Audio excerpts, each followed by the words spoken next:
What's going on, people? Hope you're doing good. I was going to do like a little joke thing to introduce the video about how I'm like addicted to bad horror movies and stuff. But after seeing this movie, I honestly cannot joke about anything because I really just have to rant about this movie, about why I absolutely hated it. Full disclosure, spoilers ahead. I can't talk about this movie without spoiling it. It really is one of those movies where I just have to get into full detail about why I absolutely hated it. So, The Woman in the Yard is directed by Jean-Colette Serra, and it stars Danielle Deadwyler, who plays the mother of this family, who is stuck in their house after seeing a woman that mysteriously appears on their front yard. When the woman delivers chilling messages, the family is left to question who is this woman and what are her motives. Now let's be honest with ourselves. 90% of you lot who are watching this did not think this movie was going to be any good. I was one of them. When I saw the trailers, I just thought this movie was going to be a really fun, bad movie. And also the concept, like a woman sitting in the yard. Like, how can you make a 90-minute horror movie out of that concept? Also, it's Blumhouse, and they're notorious for releasing like one or two good movies a year. So the bar was kind of in hell with this movie. And I went to see it yesterday, and rest assured, it's a really, really terrible movie. But it's worse in many ways than I thought was possible. Now, I do want to be fair at first before getting into the negatives, because there were surprisingly a few things that I did really like about this movie. For one, this movie is directed way better than it has any right to be. I especially really like what they did with the woman in the yard. She can use like shadows to like touch things and move things and grow a shadow. And it was the element of this really tense scene where her shadow is inside the house chasing the family, and the family has to like close the blind so her shadow can't get through. It was a really creative scene, and it was actually really tense. I also thought the performances were all really good in this. Danielle Deadwyler was easily the standout. She has to produce many different emotions in this film, and I thought she knocked it out of the park. I think the actress playing the woman in the yard was pretty good. She delivered her lines in a really chilling manner, and she was a really big threat to the family. And I was really happy with how this movie presented grief, especially in the opening scene. The mother of this family is like watching the final video she did with her husband, and she keeps replaying it all the time until her battery on her phone dies out and the power's out in the house, so she can't charge it up. I thought that was actually a really nice way to introduce her grief. But that's where the positives end, and it's now time to get into the negatives. And then in a minute, I'll tell you the biggest thing that's wrong with this movie. The first issue with this movie is that it is incredibly boring. There's a middle chunk of this movie that does nothing to advance the story.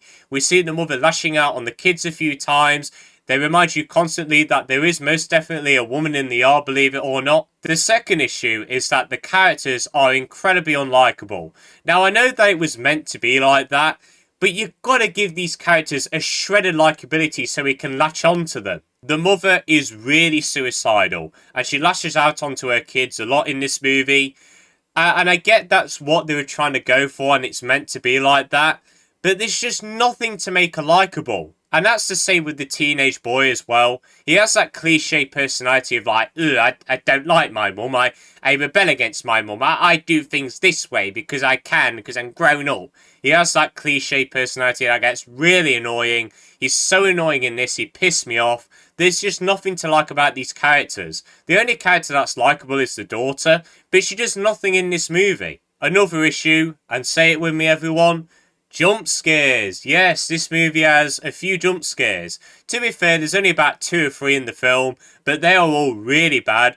One especially made me laugh out loud. They're in this car, and then the woman in the yard's face light appears in the mirror at the top of the car, and it looked like they just cropped out her face and just put the PNG image into the mirror.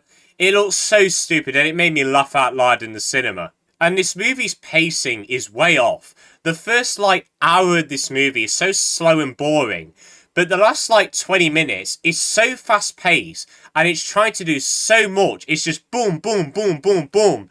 And you have no time to process what's going on. It's just in your face, deal with it, go for it. And the pacing was just so off because of that. And finally, and the main issue I really want to get into with this movie is the last 15 to 10 minutes, because this movie's ending was absolutely vile, disgusting, And it's encouraged me to tell you lot to not go and see this movie. So, and this is where there's going to be big spoilers now. So, The Woman in the Yard is the encapsulation of the mother's grief, her guilt, her suicidal thoughts, and she's essentially there to help her kill herself. And earlier on in the movie, it's revealed that the mother actually tried to kill herself in the car which her husband was in, but she survived and he died. So she's living with the guilt of that. And ever since then, she's really on the edge of doing it. And near the end of this movie, the woman in the yard comes in and the mother's like holding a gun to her face, threatening to shoot her. And the mother keeps saying, "I'm here to help you. I'm here to end your life." And she's ultimately telling her that if she kills herself, her kids will be better off without her. And the mother says, "Will my kids be okay?" And then the woman in the yard like goes to pictures of her kids and just like frigging TikTok swipes over the pictures. And it shows like older versions of themselves. They're happy, they're graduated. I believe they're married in one photo as well. They look a lot happier because she's dead. When this happened, I thought the movie was going to go down a route of, oh, she's going to think this way, but in the last minute she sees the joys of life and her kids, and she rebels against the woman in the yard, and it's going to be a nice, happy ending. That's where I thought this movie was going to go, and it should have gone that route. But no, the woman, the mother, agrees with the woman in the yard. She says bye to her kids, and then she picks up the rifle. The woman in the yard helps her put it close to her head, and she's about to kill herself. And in this moment, I was still holding out hope that they were going to go down that good route at the ending. And it just cuts away. You don't hear a gunshot or anything. And then we see the mother come out of the house. Her kids are running towards her. Her dog, who I thought died earlier on in the movie, is coming out. And I was like, phew, okay. It's gone down that route.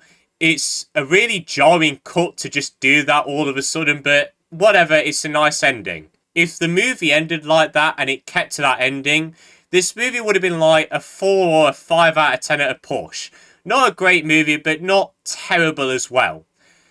But then, this movie just goes completely off the rails. It dollies to a window, zooms in, and there's a painting, because the mother was a painting before this tragedy. And it's a painting of what looks like herself, but also the woman in the yard as well. And she signs it with her name backwards. Now, earlier on in the movie, there's this whole thing with mirrors.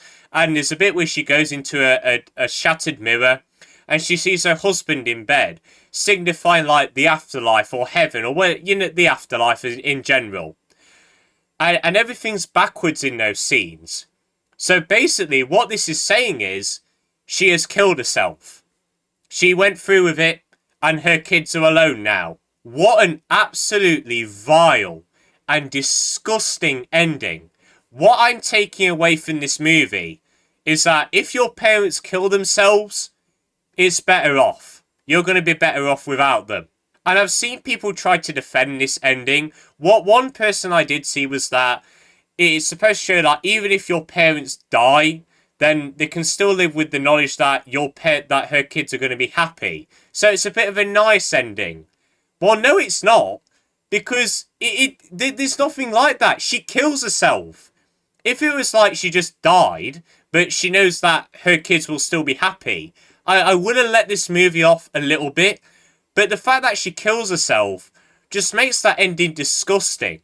And in the credits, they add in this suicidal helpline, as if that helps anything with the ending. I'm sorry, but the ending to this was just disgusting because of that final scene and the knowledge that she kills herself because she believes her kids will be happier. Put yourself in the shoes of a person who's very suicidal. They're on the edge. They're thinking of doing it. And they're seeing this movie and it ends like that, where it's saying, yeah, people who love you will be better off without you if you die and kill yourself. That's dangerous. That's very, very dangerous. I don't care if the director says, oh, this is how I cope, and people are defending the ending. If you defend it and you like the ending, good on you. I'm happy you enjoyed it. But for me, that ending was way too dull, way too depressing, vile, disgusting, and very, very dangerous. And that ending has warranted me to tell you to not support this movie. This movie was on its way to like a 4 out of 10, 5 out of 10. Which honestly was a 10 out of 10 in my eyes, because I thought this movie was going to be absolutely awful. But because of that final shot, 2 out of 10. I'm not giving it a 1 because there were a couple of things that I did still like. But 2 out of 10, do not go and see this movie whatsoever. One film this movie did remind me of was The Exorcist Believer.